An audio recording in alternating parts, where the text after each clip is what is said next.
In this unit, we're going to start to take a look at the origins of some civilizations that will influence the Greek mainland.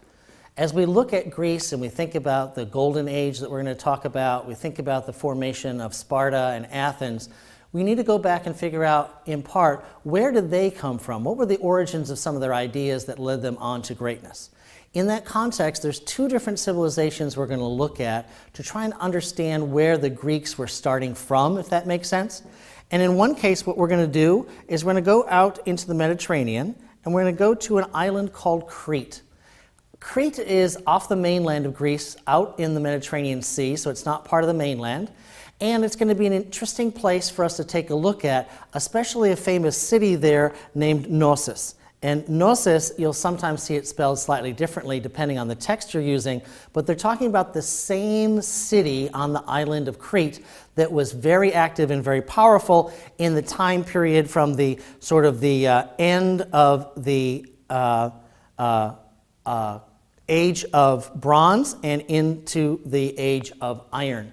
So we are talking about an island civilization that was on the island of Crete, and it was discovered in part because there was a mania, sort of a craze, if you would, a fad, in the 19th century for many wealthy Europeans, especially French, British, and German men, to go and read the ancient texts of Greek history and Greek literature and Roman too, and wanting to go and find those locations, to go and see if they could pair up the literature and the stories they're reading with actual places around the Mediterranean.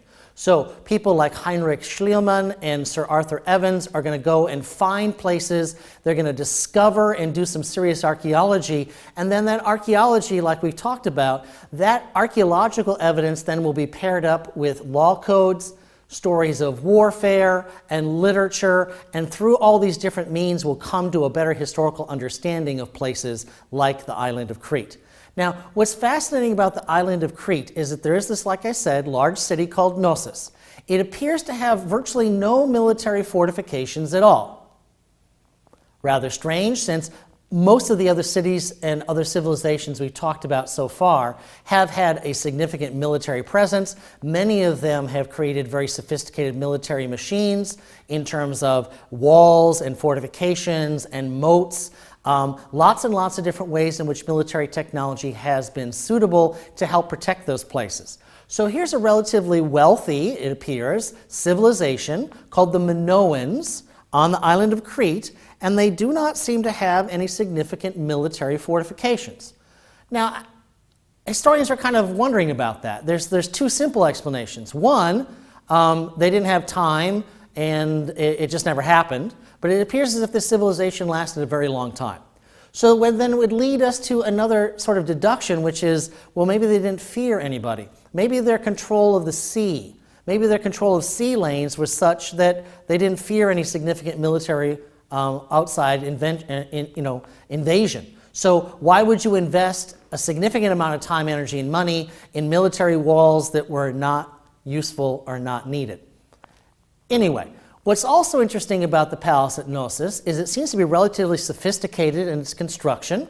There is in the basement of it, a lower level, there is essentially a labyrinth, a huge number of rooms in the bottom of this palace where there are just room after room after room, and we're way past thinking about it as like a military barracks or a monastery.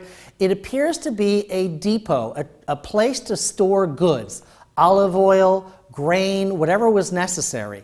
It appears as if this palace complex had some system whereby they were gathering in grain, wine, olive oil, whatever food production there is out there, having it come to the central palace and then be redistributed somehow. Whether people were paying in kind as a kind of taxation, or it's obscure. There's been lots of speculation, but the archaeological evidence is of a very complex palace with very, very large number of rooms that all seem to be somehow used as storerooms for goods. It's led to lots of speculation, but what is interesting is combining the idea that it has its own writing system, okay, called a linear script, and they have this large trade network, and they do not seem to fear any outsiders. This seems to lead us to believe that this was a very stable civilization. It had a very complex trade network, and we're going to see their materials that they've transported around the Mediterranean. And then at some point, this civilization did dissolve or was taken over by outsiders, and it appears as if these were people who came from the mainland. All right? But we're going to see some of the elements of their architecture and of their script and some of their ideas pass on to the next Greek city-state. That's when we start to take a look at the Mycenaeans. Mycenaean civilization is on the mainland of Greece itself. So we've now finally, after talking about civilizations in Asia and in Africa and in the islands of the Aegean Sea off of the coast of Greece, we finally have landed in Europe. We're now talking about a European-based civilization. All right? So the process of Western civilization so far is taking us from the east to the west. And many of the ideas and concepts from Asia and Africa will be adopted and will be adapted by the Europeans to come. What I mean by adopt is they'll pick up and use them. For example, the Phoenician alphabet. And then after they've adopted them, they will adapt them. They'll change it, they'll add some accent marks, they may create a new letter. But nonetheless, the origins of it are clear. In the case of the Mycenaeans, this is a very different civilization. They have a different linear script, okay? A different writing system that later on will be cracked. We will be able to read most of it, unlike the one on the island of Crete in Minoan civilization. On the mainland at Mycenae, we have a very different Greek society, and we know a lot about them because they left behind a lot of monumental architecture. And what they did leave behind is large fortress-like structures, castle-like structures, if you want it. And these are military fortifications. And from some of the graves of some of the leaders of Mycenae that we have found, we find that their burial practices, like that of the Egyptians, was to have somebody buried with lots of implements. Their war implements, bows and arrows, spears and shields, or in other cases, tables, chairs, plates, food, right? That there's some kind of concept that those who have died need those to transition into the new world of the dead or of their concept of heaven or whatever it is. But what's interesting is when those societies did that with their burial practices, they leave behind for historians like us and archaeologists tools, concepts, metalwork, ceramics, woven materials, jewelry, all kinds of artifacts that we can use to understand how those societies functioned. In the case of the Mycenaean civilization, we seem to have a civilization which is a warrior state. That these men who are buried in these burial chambers are in full military regalia. They have their shield and all their other weapons with them, which would be extremely valuable and very useful, but they are put with the dead, and there is some kind of concept there that they're going to need them in the next life. But what's interesting now is we have a Minoan civilization in Crete. We now have a Mycenaean civilization on the mainland. It appears as if the Mycenaeans took over the Minoans at some point and carried with them their ideas and concepts. And then, in the time period that is to come, the exact history gets fuzzy. Because in many places in and around the Mediterranean, roughly around the year 1200 BCE, there is a large-scale series of raids and wars where there's some outside group that comes into this area and destroys many of the civilizations that had been stabilized by about 1200 BCE. We know from Egyptian readings, we also know from archaeological evidence that roughly at the same time, some kind of outsider, who sometimes are referred to as simply the sea people, come in and challenge all these civilizations on the edges of the Mediterranean Sea and physically obliterate many of them. This is a late Bronze Age, early Iron Age concept, and we've been trying to figure it out, and we're trying to find the archaeological evidence and marry it up with information we know from other sources. And this is where we want to talk in Greek civilization and culture about the ideas of Homer, all right? Homer is a poet, a sage, a wise man, a philosopher, a writer, a reciter. Remember, we're talking about an oral culture for many civilizations comes before the writing systems, right? We've talked about the creation of writing systems in various civilizations. And that is usually the culmination of a larger, older oral tradition, the storyteller tradition that exists in many cultures. Literacy, the ability to write down those stories, comes later. What we think we have in the case of Homer is somewhere in the edge of that ancient Iron Age from the Bronze Age. We have a story, a compelling story of warfare and strife and struggle between humans, between gods and other gods, between gods and humans. A very complex story, and it's based on two surviving epics, the Iliad and the Odyssey. Two classic texts that you may find sometimes referred to in English courses or in literature courses.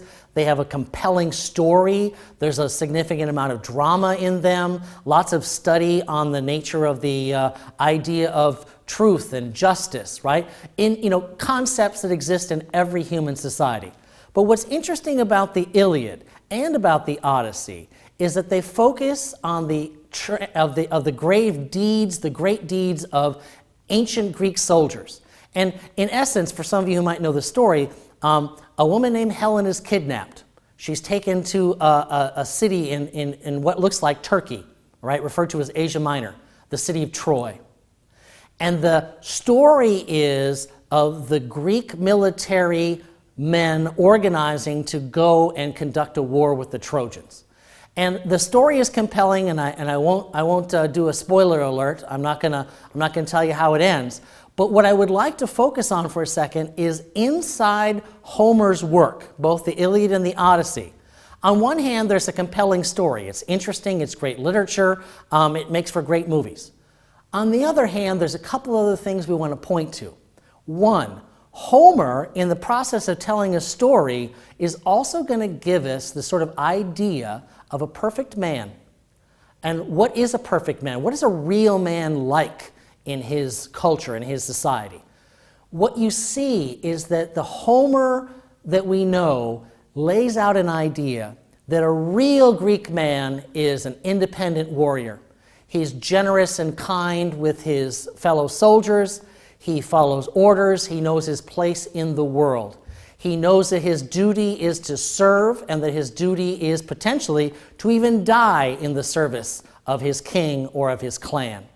And inside the story of the Iliad, there's a constant reinforcing of the idea of sort of like a real Greek man as a successful warrior, all right? Physically fit, mentally tough. And on the other side, there's also the ideal woman of Greek society. And the women characters that are mentioned in both the Iliad and the Odyssey are idealized, much like the men are, into the dutiful mother, the obedient and wonderful wife, and the excellent housekeeper. And inside the Iliad, just to make the example, there is a story of one of the princes involved having a conversation with his wife. And he talks about his duty. And she's very fearful that he will go forth that day and in battle die. And she will be left a widow. And the conclusion to the story essentially is, the man says that he must go and do his duty, even if it means his death, even if it means that fate will take him today, and she will be left a widow and their child an orphan. But he cannot stay back. He cannot not accept the challenge. He has to go forth. And he admonishes her and he lets her know, I need to go do this. This is what a real Greek man does. And you are going to stay here with the child. You're going to oversee the servants. You're going to spin and cook and clean. Now, these are highly idealized and highly stylized stereotypes, but they're powerful because when we see later on in Greek society and culture, the idea that people are going to be using this as a way to think about the life that they lead, it is a life of struggle, okay? And here's a sort of an idealized boxing match. But the idea I want to close with here, using the early Minoan and Mycenaean and now ideas of Homer, okay? All three of those things have led us to a world of strife and struggle, a world of trying to master resources. The idea here that we're depicting is a human-on-human struggle, and it appears to be a boxing match. But what's also interesting in the Iliad and later in the follow-up book, the Odyssey, is that not only are humans in conflict with each other over justice and what is right and what is wrong, and fairness, and resources, and fidelity, they also are at war with the gods.